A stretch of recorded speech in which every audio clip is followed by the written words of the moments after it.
안녕하세요. 임동훈 목사입니다. 오늘 날마다 말씀과 함께 본문은 사무엘하 12장에서 13장까지 말씀입니다.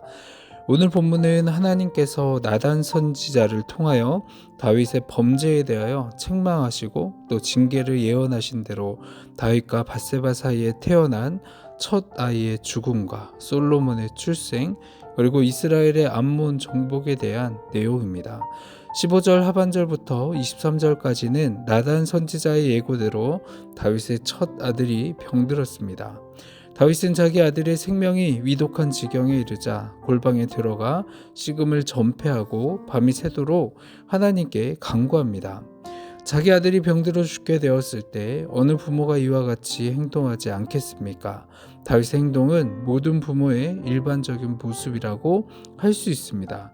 그런데 의아한 것은 아이가 죽고 난 다음에 다윗의 행동이죠.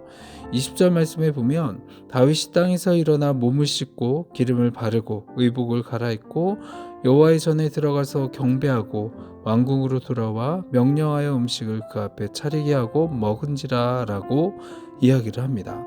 이러한 다윗의 태도는 일반적인 사람들의 모습과 사뭇 다른 것으로 주위 사람들이 이상하게 여길 정도였습니다. 다윗은 아이가 죽기 전에는 하나님께서 혹시 이 아이를 살려주지 않을까 하는 기대에서 금식하며 기도했지만 아이가 죽은 후에 더 이상 아무 소용이 없기에 일상생활의 모습으로 돌아왔다라고 합니다. 이런 다윗의 말과 행동은 참으로 매정한 사람처럼 보입니다. 그러나 다윗의 모습은 냉정한 태도를 보여주시는 것이 아니라 생사화복을 주관하시는 하나님의 주권을 인정하는 다윗의 믿음을 보여주고 있습니다. 하나님의 징계는 징계 자체의 목적이 있지 않죠.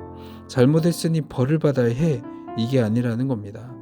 하나님은 징계를 통해 자기 백성이 회개하고 돌이켜 다시 아버지 품으로 돌아오기를 바라고 계십니다. 그래서 아이가 죽은 직후 24절 25절에서 보면 솔로몬의 출생을 기록하고 있는 것을 볼 수가 있습니다. 물론 솔로몬이 태어난 시기는 다윗이 밧세바 간음 사건으로부터 대략 4, 5년 뒤에 일어났던 일입니다.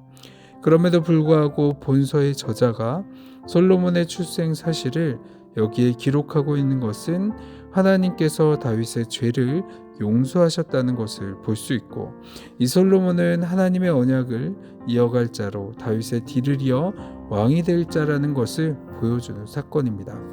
다윗의 범죄와 징계 그리고 솔로몬의 출생에 이르는 사건은 하나님의 은혜로 설명할 수밖에 없습니다. 연약한 인간은 끊임없이 범죄합니다. 그로 인해 어려움을 당합니다. 마치 탕자가 아버지를 떠나 먼 나라에서 허랑방탕한 삶을 살다가 돼지 사료까지 훔쳐먹는 지경에 처하게 된 것처럼 말이죠. 그런데 이 탕자의 이야기는 거기서 끝이 아니었습니다. 탕자는 아버지께로 돌아왔고 아버지는 그를 맞이합니다. 그 아들을 맞아주는 아버지가 바로 하나님이시죠. 다윗 역시 그렇습니다. 자신의 범죄로 인해 어려움이 찾아왔을 때 그는 기도함으로 하나님께 나아갑니다. 우리에게도 이와 같은 어려움이 찾아옵니다. 그때 우리가 할 수 있는 일은 기도하는 것이죠. 모든 문제의 해결의 열쇠는 하나님께 있기 때문입니다. 그런데 한 가지 기억할 것은 그 해결의 결과가 내가 원하는 대로 되지 않을 때도 있다라는 것입니다. 하나님의 뜻이 어디에 있는지에 따라 그 결과는 결정되어집니다. 그럼에도 우리가 할 것은 어려운 앞에서 기도할 뿐입니다. 다윗은 자신이 원하는 결과가 나오지는 않았지만 극한의 슬픔 속에서도 하나님의 뜻에 순종을 합니다. 보통 사람이라면 당연히 아이가 아플 때보다 죽고 난 후에 그 슬픔이 더 크죠. 그러나 다윗은 아이가 아플 때 금식하며 기도했으나 아이가 죽은 후에는 일상생활로 돌아왔습니다. 백세 얻은 아들을 번제로 바치라는 청천벽력 같은 하나님의 명령을 받았을 때 아브라함은 묵묵히 순종을 합니다.